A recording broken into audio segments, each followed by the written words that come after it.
and they found skeletal remains. Troopers went up there and examined the scene, and they found skeletal remains and clothing to identify exactly who she was. Anytime you find skeletal remains, there's an autopsy. You lay out the... Alaska is a land of breathtaking, brutal beauty, a sprawling wilderness of rugged mountains, frozen tundra, and endless, deep forests where it is terrifyingly easy to disappear. In the late 1970s and early 1980s, Anchorage was a booming, chaotic frontier town fueled by oil money, attracting thousands of transients, dreamers, and vulnerable young women who slipped easily through the cracks of society. But as winter gripped the state, women began to vanish from the neon-lit strip clubs without a single trace. The local police assumed they had simply left town, but the horrifying truth was buried deep in the frozen, untamed wilderness. A real-life monster was operating right in their midst. He wasn't a drifter or an obvious madman. He was a mild-mannered local baker, a soft-spoken family man, and an elite champion hunter. Red boots and the type of clothing. Investigators thought that perhaps this victim was a prostitute. And he had just turned the vast, unforgiving Alaskan bush into his own private, twisted game reserve, where the prey he stalked was human, the camouflage of the baker. To the community of Anchorage, Robert Hansen was the absolute definition of an ordinary, hardworking citizen. He ran a highly successful local bakery, greeting neighbors with a stuttering, mild-mannered charm and baking fresh bread every morning. He was a married man, a father, and an active member of the local church. Physically, he seemed entirely unthreatening, slender, wearing thick glasses, and deeply insecure about a severe speech impediment. Happened, she's not the type of woman he was after.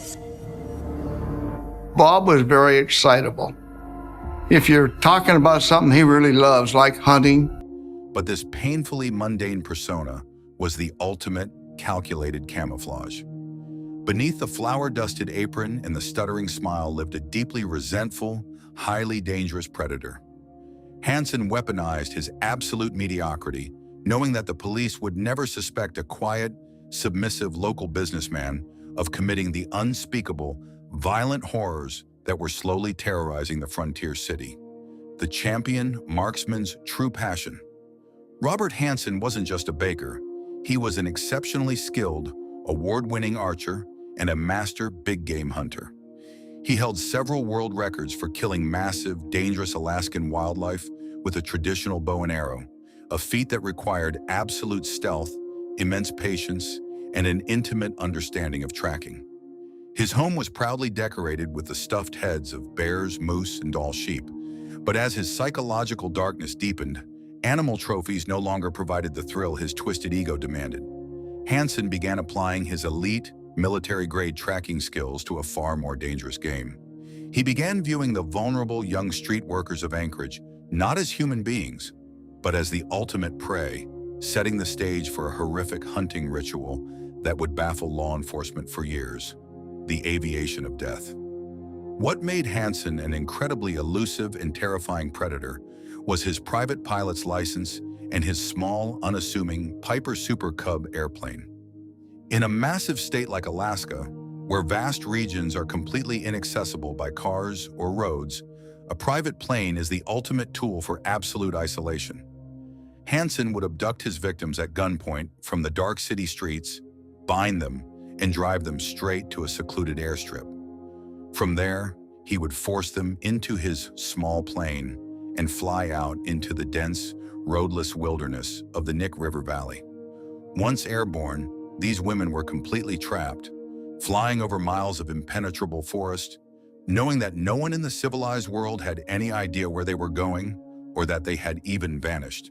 The most dangerous game. Once the small airplane touched down on remote, gravel river bars deep in the Alaskan bush, Hansen's sick theatrical ritual truly began. He would untie his victims, strip away their clothes, and deliberately give them a head start, forcing them to run blindly into the freezing, dense wilderness. Hansen would then arm himself with a high-powered, scoped Ruger Mini 14 rifle or his hunting bow, and begin tracking them through the brush. He used his decades of wilderness survival experience to read their frantic footprints in the snow and mud, savoring the primal thrill of the chase. The terrified women would struggle through the freezing terrain, completely unaware that a champion marksman was quietly watching them through a telescopic lens, waiting for the perfect, cold-blooded moment to strike. The secret map of the lost souls. For years, Hansen believed he had engineered a completely flawless, uncatchable crime system. He was so confident in his absolute invisibility that he kept a meticulous physical trophy of his horrific conquests hidden right inside his home. Behind a fake wall panel, investigators would later discover a seemingly ordinary aviation section chart of Alaska. Scattered across the map were tiny, hand-drawn red X marks, each one meticulously plotting a highly specific, remote coordinates deep in the wilderness. To anyone else, it looked like a map of prime hunting spots or secret landing strips. The girl who broke the circuit. Every serial killer eventually makes a critical, arrogant mistake, and Hansen's carefully constructed world of horror finally began to fracture in the summer of 1983. He abducted a fierce, 17-year-old street worker named Cindy Paulson, taking her to his home and binding her with heavy chains. While Hansen was briefly distracted loading his airplane for another deadly flight into the bush, Cindy tapped into pure survival instinct.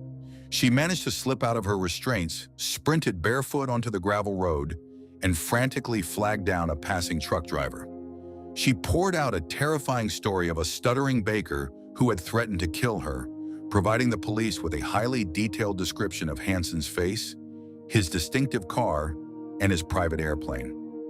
The blindness of authority.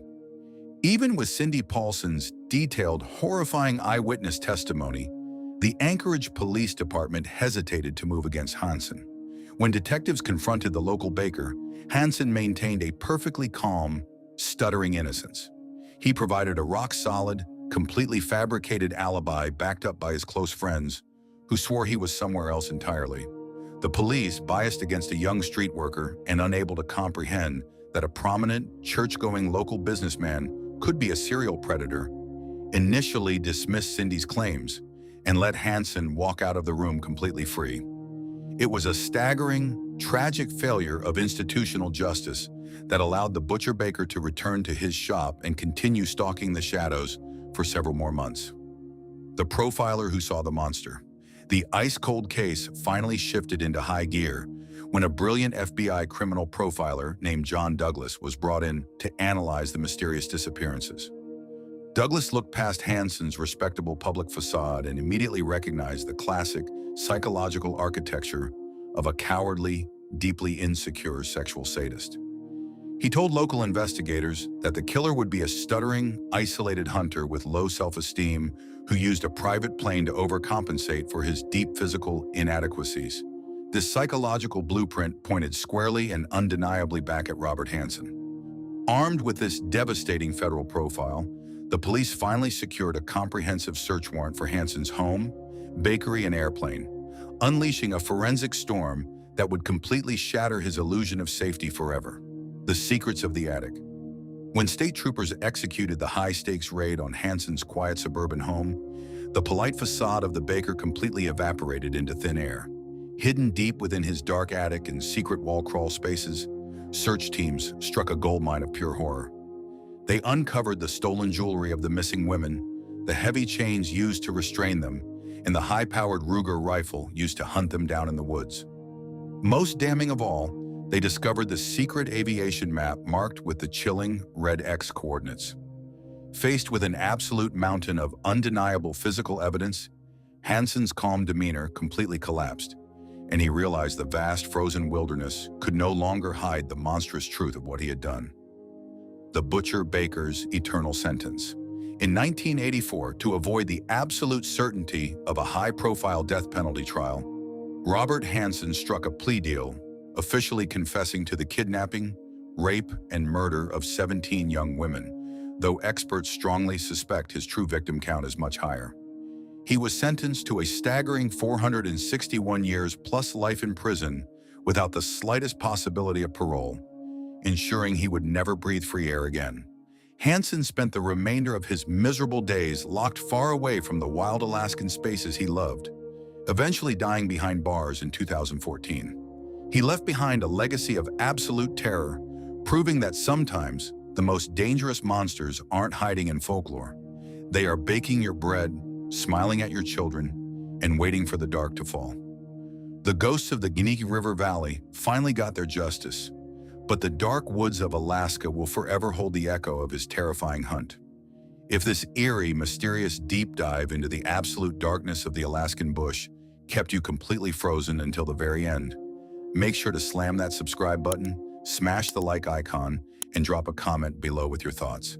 Keep your eyes on the shadows, stay vigilant, and thanks for watching.